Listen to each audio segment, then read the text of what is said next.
السلام علیکم ورحمۃ اللہ وبرکاتہ۔ صدر محترم پاٹن واڑہ ویلفیئر ٹرسٹ کے ممبران، معزز حاضرین اور عفت مآب مائیں اور بہنیں، سب سے پہلے میں شکر گزار ہوں پاٹن واڑہ ویلفیئر ٹرسٹ کا کہ انہوں نے میری عزت افزائی کے لیے مجھے اسٹیج پر کچھ باتیں کہنے کا موقع عنایت فرمایا۔ ہم جس مذہب اور ریلیجن کو فالو کرتے ہیں وہ اسلام ہے۔ اسلام ایسا مذہب ہے جس نے سب سے پہلے پوری انسانیت کو تحقیق و جستجو اور ریسرچ پر ابھایا۔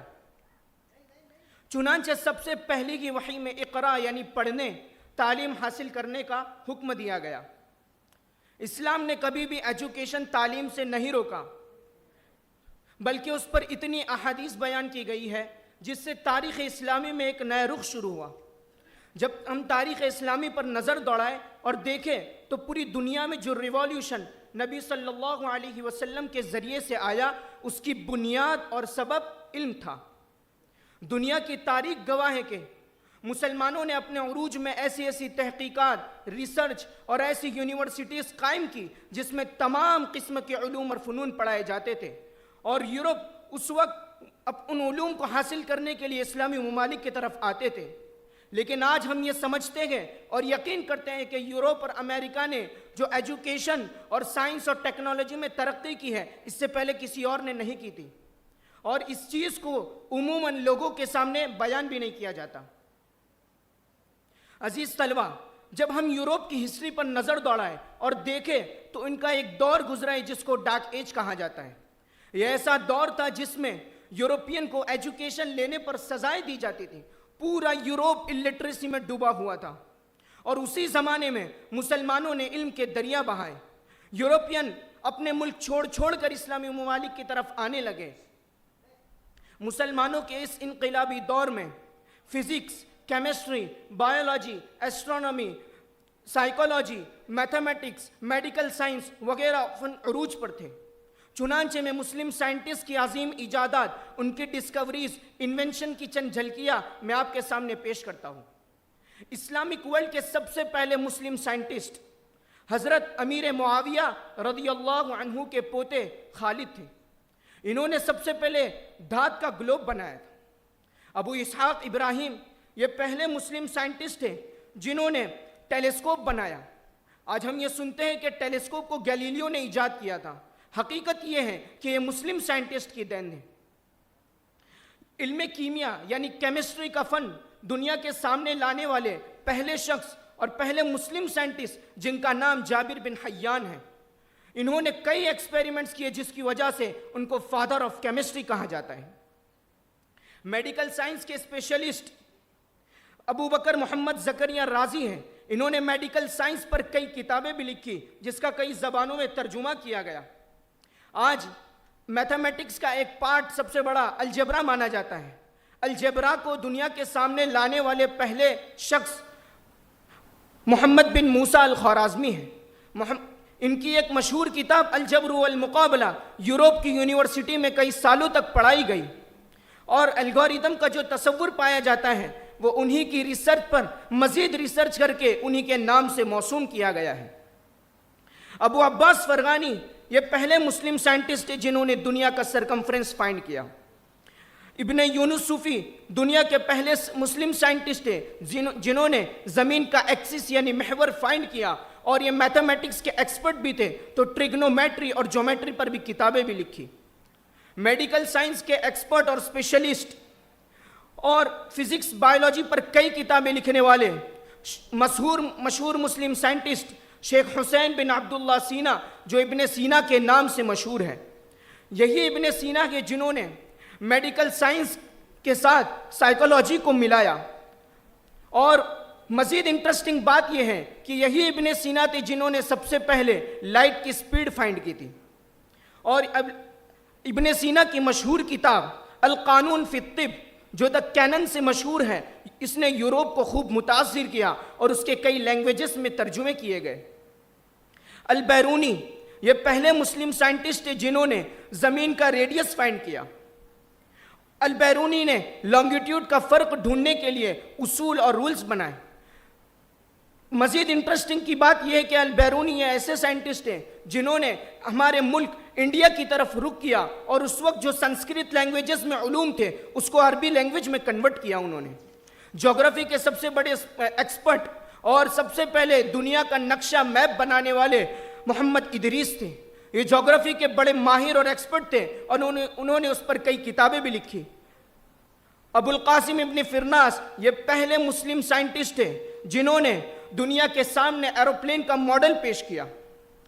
یہ تو چند جھلکیاں میں نے آپ کے سامنے پیش کی، ورنہ اسلامی تاریخ کی یونیورسٹی بیت الحکمہ، جامعہ قرطبہ، جامعہ ازہر، اس میں بے شمار ایسے مسلم سائنٹسٹ ریسرچر موجود تھے جنہوں نے اس زمانے میں دنیا کو ایسی تحقیقات اور انوینشنز کے ذریعے دنیا کو حیران اور سجدر کر دیا تھا.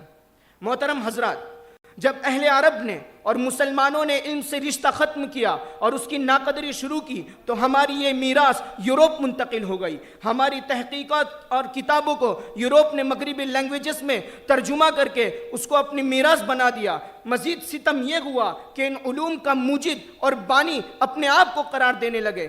علامہ اقبال رحمہ اللہ نے ہماری اس پستی کو اپنے شاعرانہ الفاظ میں یوں بیان فرمایا: گوا دی ہم نے جو اسلاف سے میراث پائی تھی، گوا دی ہم نے جو اسلاف سے میراث پائی تھی، سریا سے زمیں پر آسمان نے ہم کو دے مارا.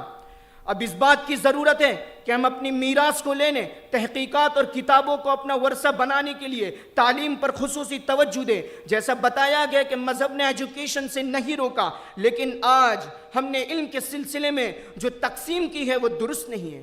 علم ایک اکائی کا نام ہے، اس میں دین اور دنیا کی تقسیم درست نہیں ہے.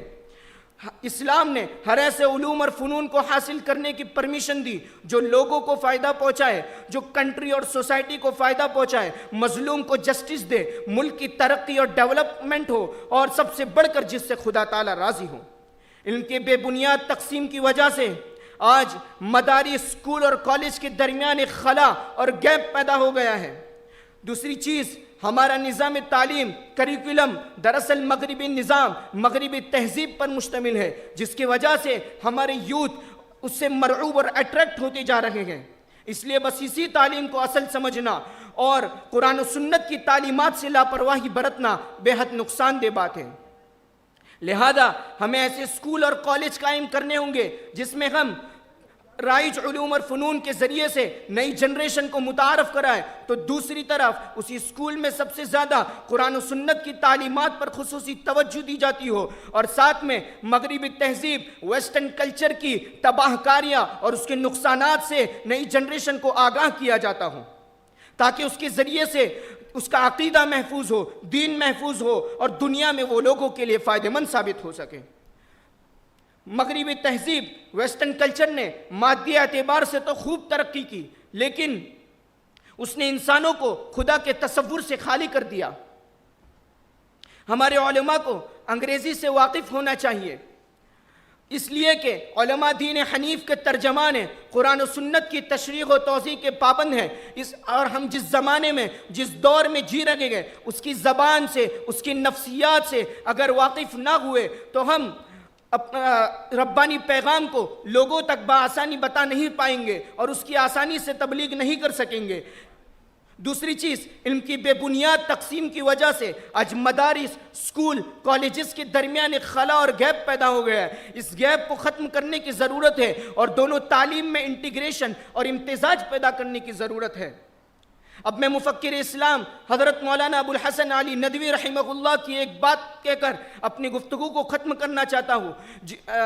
مولانا نے یہ بات یوروپ کی یونیورسٹی میں بارہا فرمائی تھی. وہ یہ ہے کہ دنیا میں انسانیت کا زوال اس وقت شروع ہوا جب علم اور اسم رب یعنی اللہ کا نام جدا ہوا، جب ایجوکیشن سے خدا کا تصور الگ ہوا اور رب کریم کی ہدایت جدا ہوئی تو انسان بغاوت پر اترا اور پوری دنیا میں فساد برپا ہوا. مولانا کی یہ بات 100% درست ہے، اور آج ہم دیکھ رہے ہیں پوری دنیا میں جو فساد اور تباہی آئی ہوئی ہے وہ اسی بنا پر آئی ہے. اللہ سے کرے دور تو تعلیم بھی فتنہ، اللہ سے کرے دور تو تعلیم بھی فتنہ، املاک بھی، اولاد بھی، جاگیر بھی فتنہ، ناحق کے لیے اٹھے تو شمشیر بھی فتنہ، شمشیر ہی کیا نعرہ تکبیر بھی فتنہ. وآخر دعوانا الحمد للہ رب العالمین.